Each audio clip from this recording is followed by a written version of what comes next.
বাড়ির লোকজন না খাওয়া দেওয়া আছে 500 টাকা হাওলাত দাও।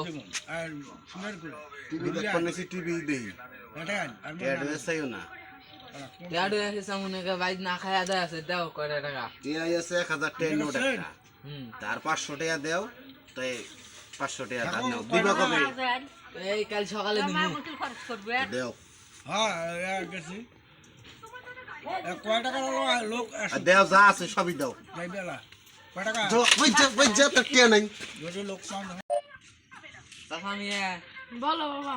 কয় টাকা হাওলাত কয় টাকা নিছিলেন তা ওই চাচা কারি নিয়ে হালাইছে কোন চাষা? ওই চাচা দোকানে বই আছে চলো চলো তো তো যাই যা দেখি এসে কি হয়েছে।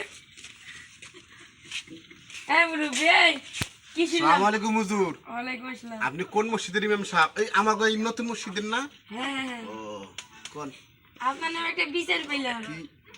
আপনি বলে এই বেচারার টাকা নিছেন। 20 টাকা নিছি ধার নিছি ধান এসে আপনি ধার নিছেন তো মানুষের টাকা মারি খেতেছেন কেন? এটা আপনার বড় অপরাধ। আচ্ছা দিয়ে দিতেছি 20 টাকা নাকি আপনি হমান হমান দিয়ে দেন ওর টাকা দিয়ে দেন। এই যে 20 টাকা আপনারে দিলাম আর এই হুজুরের বিচার দিবে রাইছে হুজুরেরও 20 টাকা দিলাম